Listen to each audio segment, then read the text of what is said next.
নমস্কার। গুরু কৃপাহি কেবলম।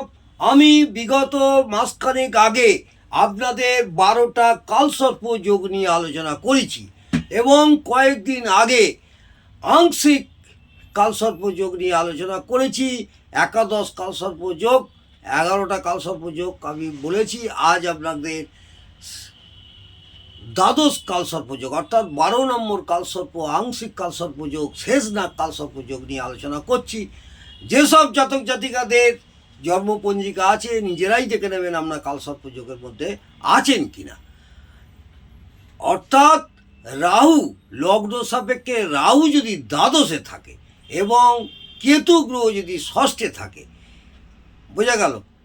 লগ্ন সাপেক্ষে রাহু যদি দ্বাদশে থাকে এবং কেতু গ্রহ ষষ্ঠে থাকে, এই রাহু কেতুর পরিধির বাইরে যদি একটি গ্রহ থাকে তাহলে আমরা আংশিক শেষ নাগ কালসর্প যোগ বলে গণ্য করব।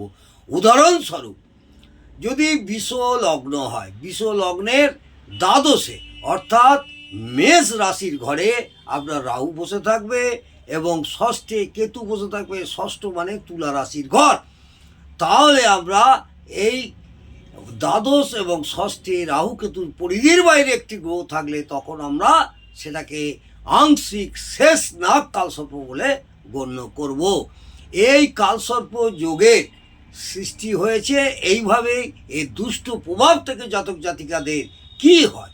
শত্রুদের সাথে গুপ্ত ষড়যন্ত্র, শত্রুদের সাথে গুপ্ত ষড়যন্ত্র, লড়াই ঝগড়া এবং কোর্ট কাচারি প্রভৃতি ক্ষতিকারক পদক্ষেপ হতে পারে বা পদক্ষেপ ওঠাতেও হয়।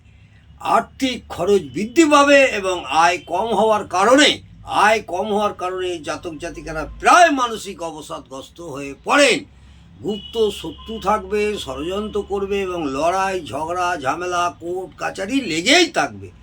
এর থেকে ক্ষতিকারক ভাবে মনের ওপর একটা মানসিক অবসাদগ্রস্ত হয়ে পড়বেন। আজকে এই পর্যন্ত আংশিক শেষ নাগ কালসর্প যোগের প্রভাবে জাতক জাতিকাদের কী হয় এই নিয়ে 2-4টি কথা বললাম। আংশিক কালসর্প যোগের দুষ্টু প্রভাব থেকে বাঁচার উপায়। আংশিক কালসর্প যোগের দ্বারা প্রভাবিত জাতক জাতিকাদের পূর্ণ কালসর্প যোগের প্রতিবিধানগুলো প্রয়োগ করলে বা করতে পারলে ভালো ফল লাভ করা যায়। বাঁচারও তো একটা উপায় আছে। আংশিক কালসর্প যোগের দুষ্ট প্রভাব থেকে বাঁচার উপায় হলো আংশিক কালসর্প যোগের দ্বারা প্রভাবিত জাতক জাতিকারা পূর্ণ কালসর্প যোগের প্রতিবিধানগুলিতে বা প্রতিবিধানগুলো প্রয়োগ করতে হবে। প্রয়োগ করলে ভালো ফল লাভ করবেন। এই প্রতিবিধানগুলোতে অপেক্ষাকৃত ভালো ফল প্রদান করে। এর সাথে যেসব গ্রহ জন্মকুণ্ডলীর বাইরে থাকে, এর সাথে যে কোনো গ্রহ জন্মকুণ্ডলীর বাইরে থাকে, ওই সব গ্রহগুলি জাতক জাতিকাদের প্রতিবিধান করতে হবে। এইভাবে জাতক জাতিকাদের অনিষ্ট প্রভাব থেকে মুক্তি পাওয়া সম্ভব হয়, যা এই দোষটি কম করার থেকে সফলতা লাভ করা যায়। এটা মাথায় রাখবেন, তাহলে ভয় পাওয়ার কিছু নেই। আংশিক কালসর্প যোগের দুষ্ট প্রভাব থেকে বাঁচার উপায়, পূর্ণ কালসর্প যোগের প্রতিবিধানগুলো প্রয়োগ করুন। আজকে এই পর্যন্ত। নমস্কার, জয় মা তারা।